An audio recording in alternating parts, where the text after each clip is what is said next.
Hello guys, today I'm going to be talking about my favourite art materials. Excuse my nails, they're kind of gross today. But let's start off with paper. So the paper that I like to use is this Daler Rowney paper. I keep it in this sealed packet because it just keeps it nice. This is really affordable and I use this for pretty much everything. It's 300 GSM and it's hot pressed, so it's super smooth paper. It's really good for your graphite, your coloured pencil drawings and your watercolour. You should particularly look for the Aquafine smooth version because there is a textured version.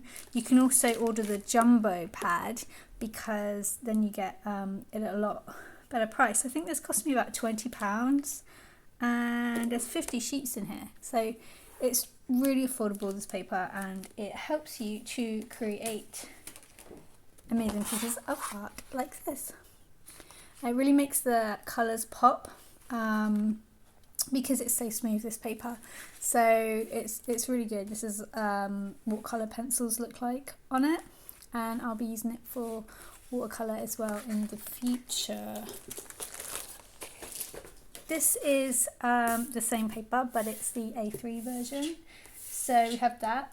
Really basic materials. Let's talk about how we sharpen our pencils. So there's two methods I like to use.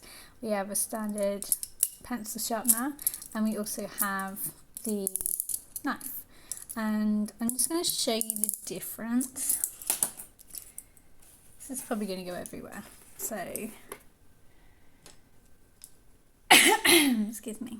Okay, so your standard pencil sharpener is going to help you sharpen your pencil, but when you're doing a lot of sketching, your pencil needs to be very sharp, especially when you're doing the fine details, and sometimes the pencil sharpener just doesn't get it sharp enough, and that's where we need the knife, and the knife comes in, because if we need it to a certain point, we're constantly using the pencil sharpener, all that's going to do is just waste a lot of pencil. So we sharpen it to the sharpest point we can, and then we take our knife and what we want to do is we just want to scrape it away at a little angle. Then we can reveal more lead. Now by revealing more lead, you're not just wasting lots of that by using the pencil sharpener. I also sometimes, like, it's usually okay just to use the knife, but sometimes if you want a really sharp point, what you can then do, if you want it even sharper, what you can then do is also rub it on a bit of sandpaper. But I find the knife is totally fine for what I need. Then we, this is really good. I'll just show you this. So I do a lot of measured drawings, and it's really important to me to have a see-through ruler, and it sounds like a really basic thing, but let me show you. So if we were to draw this dragonfly, oh gosh, damselfly, I'm really not with it today. If we were to draw this damselfly and we wanted to do a measured drawing for scientific illustration, it would be very hard to get in there and measure all those tiny little things if we had an opaque or coloured ruler. The transparent ruler allows us to still see through while we are measuring those tiny little bits. And you don't need a huge ruler, like, because you don't usually tend to measure like huge things if you're drawing them. I don't know, maybe you do. But this suffices for me. You know, you can get these for like 15p, so they are awesome. Rubbers. I use 3 kinds of rubbers. We have the standard plastic rubber. Now, a lot of people don't really know why we use 3 different rubbers or what's the point, so I'm going to demonstrate to you today. So we have, let's draw a little leaf and then you'll see. Okay, we have our little leaf, right? Yeah, it's not great. We'll even give it a bit of shading, okay? Right, the the plastic rubber is great for completely getting rid of lines. So let's say we wanted to get rid of this line here because it's terrible, and then we wanted to redraw it. The plastic rubbers are absolutely great for that. So you know, you're always going to need one of those. This is a little Tombow mono eraser. Now it's super cute. It's just like a pen, and it helps you get into those little cracks. So if you, so for example, like here, I'm doing a little bit, I've gone over with the shading, and I want to rub it out so it's right up to the edge. Now a big rubber to do this is going to get in the way, and you might end up rubbing out some of that line. And so when you're doing intricate drawings, these are absolutely great for getting into those cracks. They don't always rub out as well as the larger plastic rubbers, so you have to be aware of that. But we don't intentionally make mistakes, so it's likely that these will be fine. Right, and then we have kneadable erasers. Now the one that I like is this Lyra one because it comes in this little box. It's super cute. These are like putty erasers. It'd be good if I could open it, wouldn't it? It's like, not today. I haven't used this in a while. Okay, so it's just like a piece of plasticine really, and if I can get it out, great thing about these is you can mold them into little points as well, so you can also get in those little corners. They're great for making like little texture if you just wanted to take some bits out, or if you are doing a sketch like a leaf but you want the outline to be very faint and you don't want it to be so bold and dark, what you would do is you would draw your line work, and then you would just pat this over the top, and you see how it's making the line a lot fainter. The line is still there, but it's much lighter, and this is great if you're doing line work for watercolour. I don't know how you can see that, but you can see the difference, and you can keep going until it's as light as you want it. So then when you put the watercolour over it, it doesn't necessarily show through, and it doesn't smudge and make a horrible dark mess either. Now the last thing I want to show you is the pencils that I use. And I spent quite a while experimenting with lots of different pencils, and what I found is there really is a difference.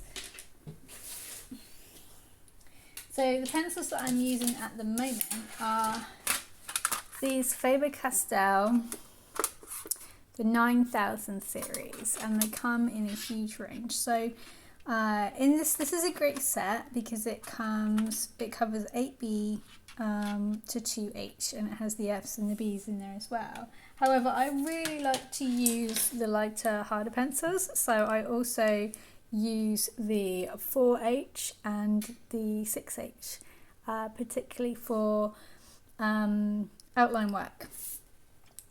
So I added those in there as well, and I just want to show the difference between some of the brands. So I have the Derwent pencils here, and let's just compare a few of these. So this is the Derwent Graphic, and this is an HB, and then we have the Faber-Castell HB. So I haven't really compared these side to side with such few colours. This is the Derwent HB, and then this is the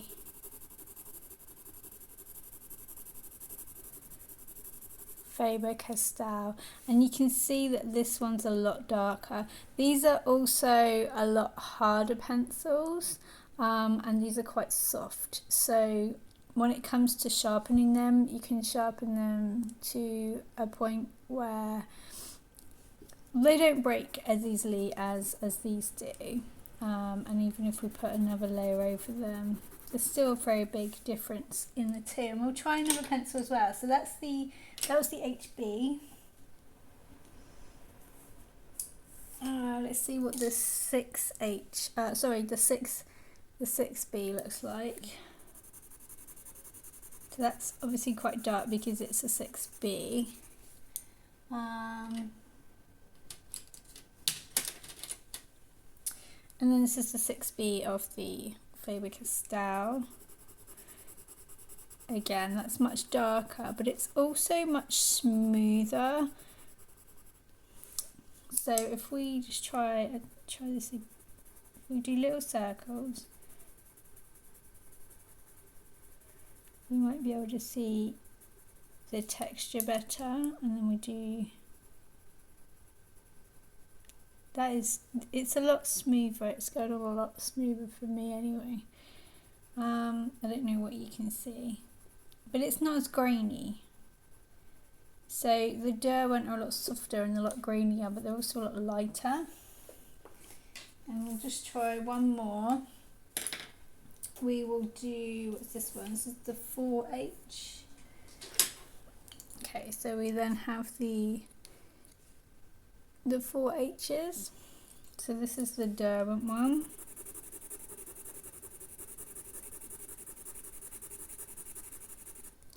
And this is the Faber-Castell. I'm trying to put the same pressure on.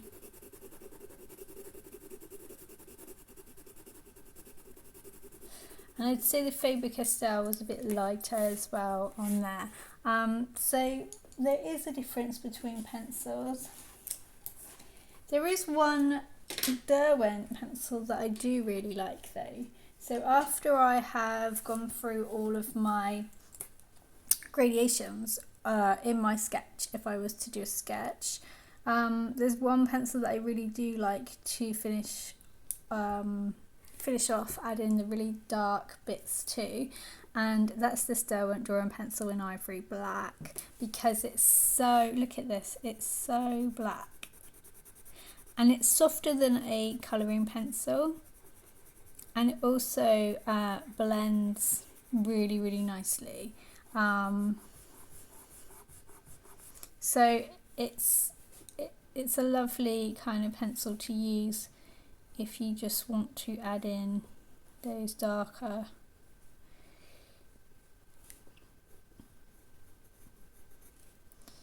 bits to finish off.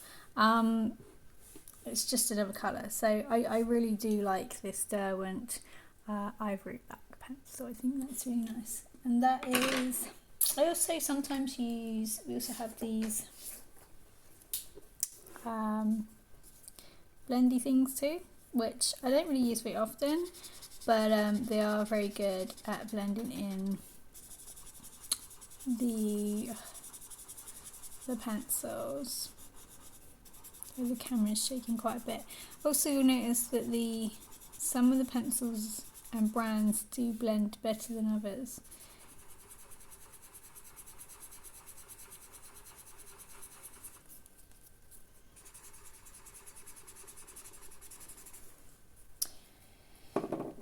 But that's some of my favourite art materials and for doing pencil work, and I shall be back to share some of my tools for other work like watercolours and things.